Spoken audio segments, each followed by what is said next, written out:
abin da yake wajibi ga gwamnatoci su kula su fidda mu daga cikin abin da muke ciki na tsoro. Kana gidanka kana jin tsoro, kana waje kana jin tsoro, kana tafiya kana jin tsoro, alhali ku akwai gwamnatoci har guda uku a kanka, ga gwamnatin tarayya, ga gwamnatin jiha, ga gwamnatin ƙasa, amma duka ba zai raba ka da tsoro ba, kuma ba zai kiyaye ka ba. Wannan ya kamata masu hukuma su canja. Ba mu zaɓe su don mu zama haka ba, ba mu zaɓe su don mu zama abin tausayi irin wannan ba, ya zama ana kashe mu ba mai kariya, ana sai da mu kamar dabbobi, ana yin abin da aka ga dama da mu, alhali muna da gwamnatoci har guda uku a kanmu. Wannan abin kunya ne, abin dariya ne, abin kuka ne. Ya kamata gwamnatin tarayya mun gaya mata idon ta dama yana buɗe, kunnen tana buɗe, tana jin duk abin da ake faɗa, tana ganin duk abin da ake aikatawa. Haka gwamnatocin jihohi su ma kunnen su a buɗe, idon su a buɗe, duk abin da ake yi suna gani, abin da ake faɗa suna ji.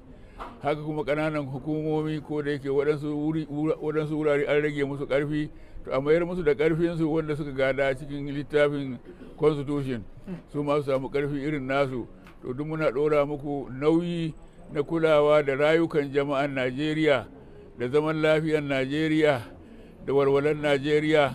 To in aka ce ƙasa ko noma ba za a samu a yi ba, me za a ci? Kar ku zo kani mutane, kar ku zo kani gwamnati, amma ba za mu yadda ci zarafinmu ana mana mu ba. Muna yan Najeriya ne, muna yanci mu zauna duk inda muke zuwa Najeriya. Ba za mu yi da mukan kaya kamar na raguna kan awaki, ana zuwa ma mota ana kaiwa ana zuwa rawa a ƙauye ba. Ina ne garin mutum ya fada ya tattara mutane ya zuwa da suka kauye suna musan kowa ba kauyen, suna yara kai su makaranta ba wanda suka sani iyayen su da su. To saboda haka doka ta ba mu damar duk inda muke so mu zauna ba sai an samu a motoci ya zubar da mu gari ba. Bai yadda ba, inda muke nan ne garin mu, inda aka same mu nan ne gurin mu. Kuma ba za mu yi tattaba Al-Qur'ani mu ba, shi ne rigijin namu. Akwai freedom of religion, karatu a wani Al-Qur'ani, karatu a wani karatu Al-Qur'ani. Kuma yadda ɗan Najeriya da iko ya je Amerika ya karatun boko, ya je Ingila ya karatun boko, ya je Jamus ya karatun boko, ya je ko'ina ya karatun boko, kai na da iko kuma je duk garin da ya ga dama ya karanta Al-Qur'ani.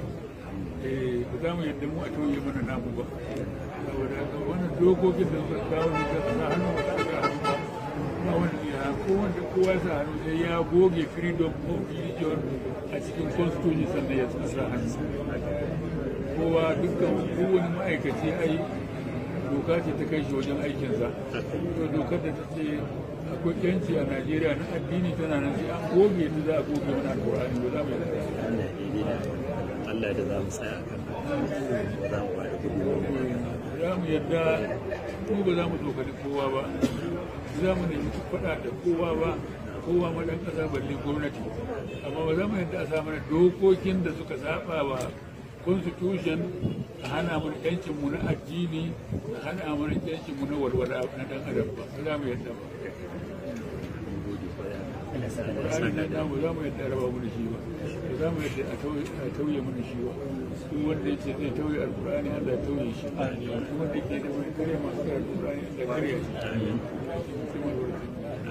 Ne ku rike ku haɗa kai, haɗa ƙarfi, ku haƙƙin mu ke nema ba masu kowa. Allah ya saka da alheri. Allah ya saka da alheri.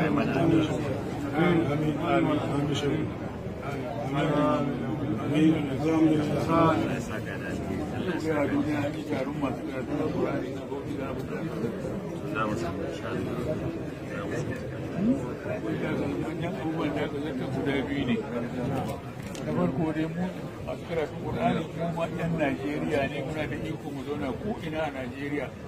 Masu yankin bai wuce na ne garin